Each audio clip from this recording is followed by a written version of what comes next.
Students, मेरा नाम है शिवाज सिंह और आप देख रहे हैं wifi to lifi. Chapter number 4 carbon and compound के लास्ट टॉपिक पे हम आ चुके हैं, सोप्स एंड डिटर्जेंट, जो कि आपका क्लास 10 की टॉपिक है। तो समझते हैं कि सोप एंड डिटर्जेंट कैसे काम करते हैं, किस तरह का इनका केमिकल रिएक्शन होता है, किस तरह की इसकी प्रॉपर्टीज़ होती हैं। तो सबसे पहले स्टार्ट करते हैं कि ये कितने पार्ट से बना होता है। इट कॉन्सिस्ट ऑफ 2 पार्ट, ठीक है। तो आप सोप ले लीजिए या फिर डिटर्जेंट ले लीजिए, ये हमेशा 2 पार्ट में होता है। पहला पार्ट होता है और लॉन्ग हाइड्रोकार्बन टेल जिसे कहते हैं। ये क्या होता है? It is a non polar and insoluble in H2O, ठीक है। तो जो ये मान लेते हैं कि हमारे पास सोप है या फिर डिटर्जेंट है, तो 2 पार्ट में डिवाइड होता है। पहले पार्ट को बोलते हैं और लॉन्ग हाइड्रोकार्बन टेल, ठीक है। और ये क्या होता है? नॉन पोलर होता है। कहने का मतलब कि ये वाटर में H2O में डिसॉल्व नहीं होता है, इनसॉल्युबल होता है, इसीलिए इसे बोलते हैं हाइड्रोफोबिक टेल। मान लीजिए कि आपने एक शब्द सुना होगा कि फोबिक शब्द, ठीक है ना, यानी डर लगने का। तो इसी तरह उस शब्द से आया हुआ है कि हाइड्रोफोबिक। ये पानी से क्या होता है, ये पार्ट हमेशा पानी से दूर जाने की कोशिश करता है, इसलिए इसको बोला गया है हाइड्रोफोबिक टेल।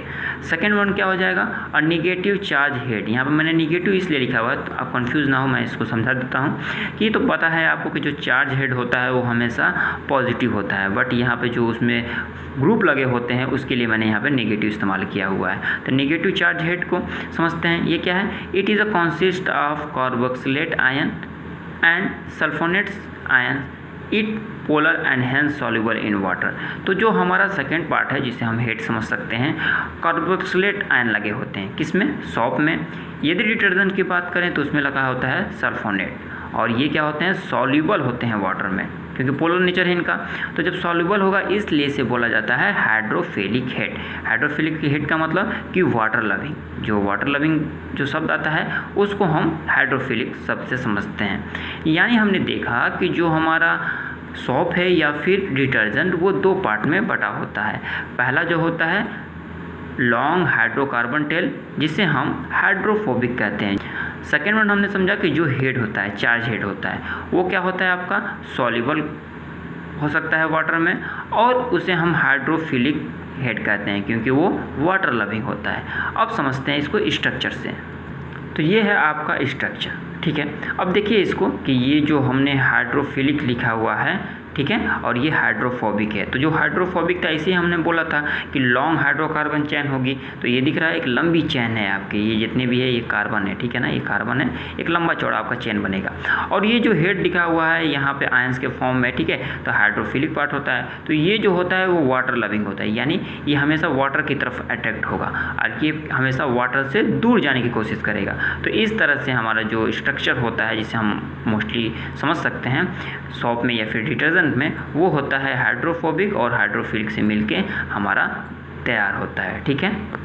इतना जानने के बाद हम समझते हैं कि यदि हम इसका इस्तेमाल कपड़े धोने में या किसी तरह करते हैं तो इनका जो क्लींजिंग एक्शन है वो किस तरह से होता है, ये काम कैसे करता है, ठीक है। तो मान लीजिए कि हमारे पास कोई कपड़ा है और वो उस पर बहुत ज़्यादा ग्रीस ऑयल वगैरह लगे हुए हैं। मान लेते हैं ये पार्ट हमारा ग्लीन या फिर ग्रीस ऑयल लगा हुआ है, ठीक है। तो इस पर ये क्या कैसे काम करता है कि ये चीज़ें इससे साफ़ हो जाती हैं, ये हमारे शर्ट से, हमारे किसी भी क्लॉथ से अलग हो जाती है।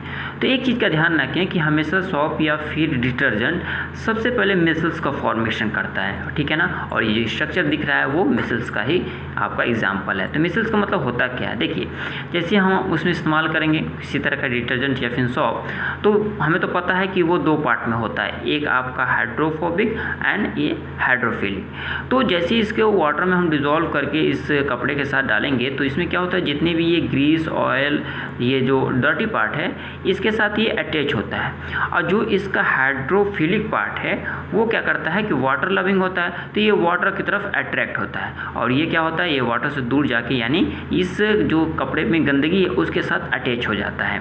दिख रहा है ये पूरी तरह से, आपको कई तरह से सर्कल बन जाते हैं पूरी तरह से, एक केवल मिसल्स नहीं होता है, पूरी तरह से एक ग्रुप होता है। तो इस तरह से ये काम करने लगता है। तो ये वाटर की तरफ जैसे अट्रैक्ट होता रहता है, और ये जितनी भी इसकी डर्ट पार्टिकल्स हैं इसके साथ ये बाहर निकल जाते हैं कपड़े से। इस तरह से क्या होता है कि जितनी भी गंदगी है हमारे शर्ट में, किसी भी क्लॉथ में, वो इससे हट के और हमारे जो लिक्विड है उसमें डिज़ोल्व हो जाता है। इसलिए आपने देखा होगा कि कपड़े को यदि भिगो के रख देते हैं तो जिस तरह से सर्फ वगैरह हमारे पास है डिटर्जेंट वो थोड़ा सा गंदा हो जाता है, यानी उसमें इस तरह की फॉर्मेशन होती है और ये बाहर निकाल देता है। तो आई होप आपने बहुत ही आसानी से समझा कि सॉप और डिटर्जेंट कैसे काम करते हैं।